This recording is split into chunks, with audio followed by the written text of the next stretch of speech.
And then I'm going to do my first derivatives test.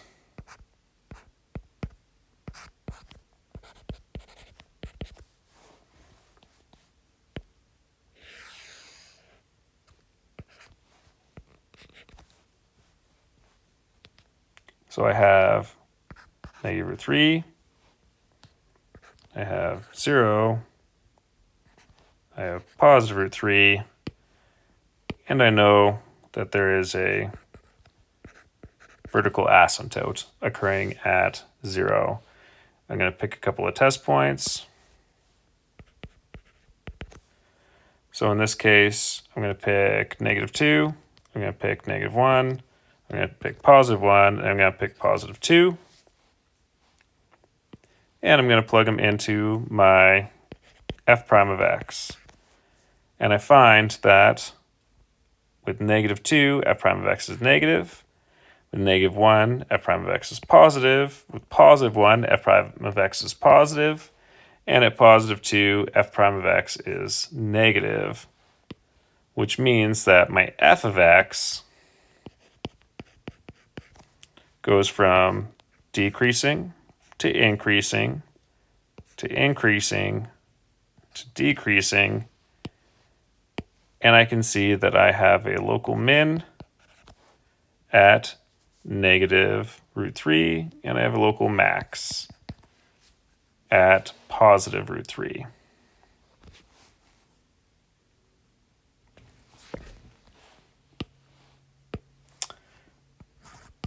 I'm going to solve my max and my min.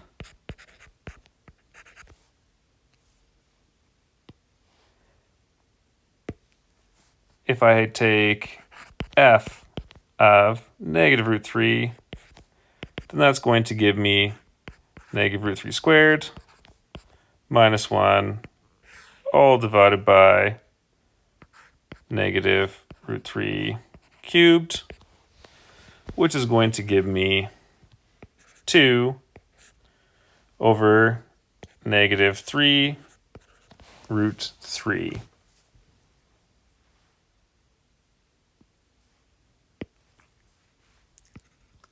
So I'm going to have a min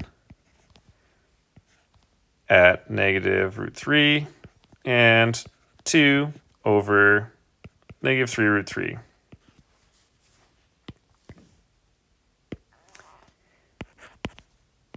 I'm going to take that root 3 and I'm going to get positive 2 over positive 3 root 3, which means that I have a max at root 3 and 2 over 3 root 3.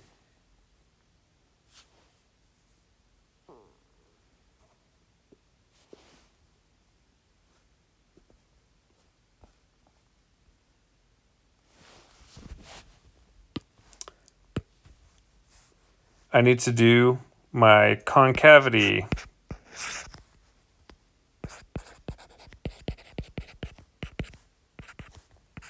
And points of inflection. So first thing is I need to solve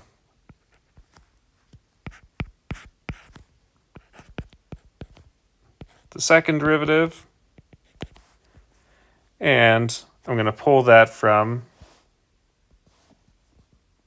my first derivative that I got right here. So I'm going to say x to the 4 and negative 2x minus 3 minus x squared times 4x cubed all over x to the 4 squared. This is going to give me negative 2 x to the 5 minus 4 x cubed times 3 minus x squared all over x to the 8. I'm going to factor out a negative 2x cubed.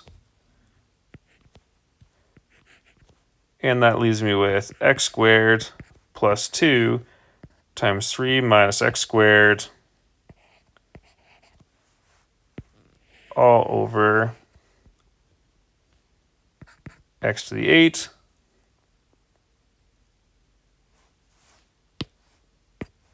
Take out an x cubed from here, take out an x cubed from there.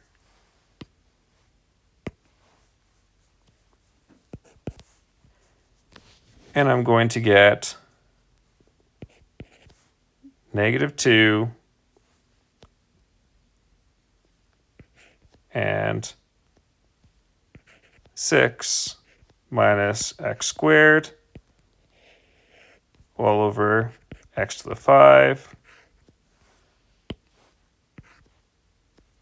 or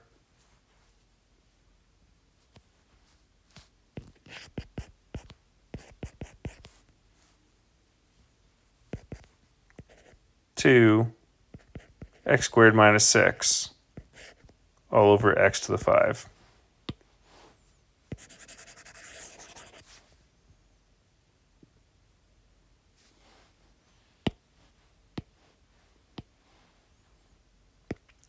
So I can see that I have significant numbers where x is equal to plus or minus root 6 from the numerator, and x is equal to 0 from the denominator, but we know that in the original function, x cannot equal 0, so this is still my vertical asymptote. I'm going to check for concavity.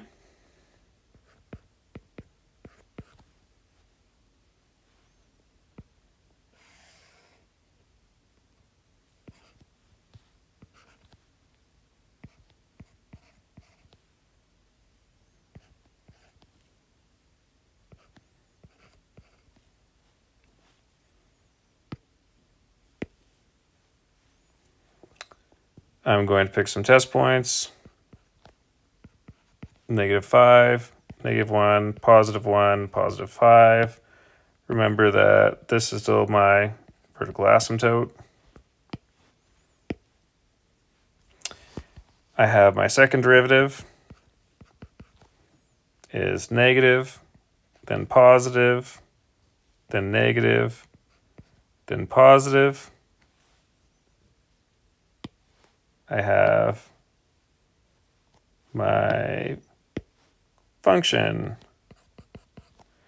is going from concave down to concave up to concave down to concave up.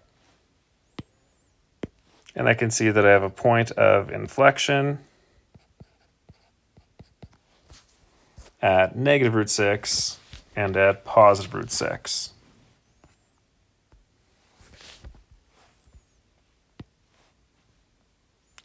I need to solve those points of inflection, and I should have left myself a little bit more space.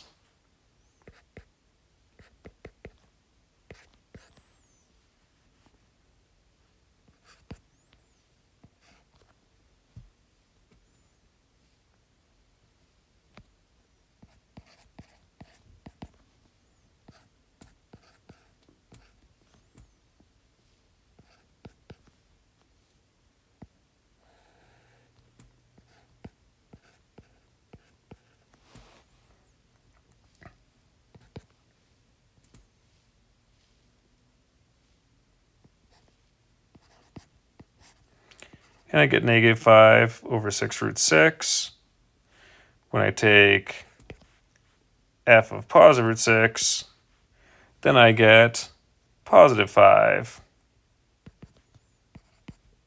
over 6 root 6.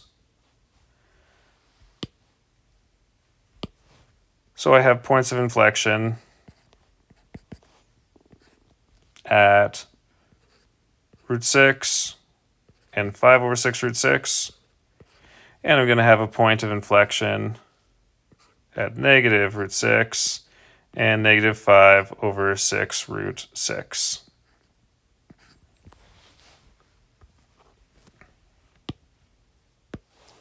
And then I do a little sketch of my graph. Last piece, sketch it out.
And I get a graph that looks something like this. Now, if I left myself more space, I would have written the coordinates on for this graph as well. But we can see where it's concave up, where it's concave down, where it's increasing, where it's decreasing.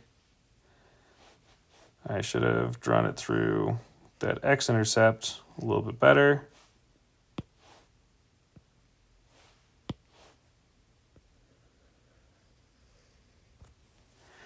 Doesn't have a y-intercept, and I can clearly see the asymptotes here.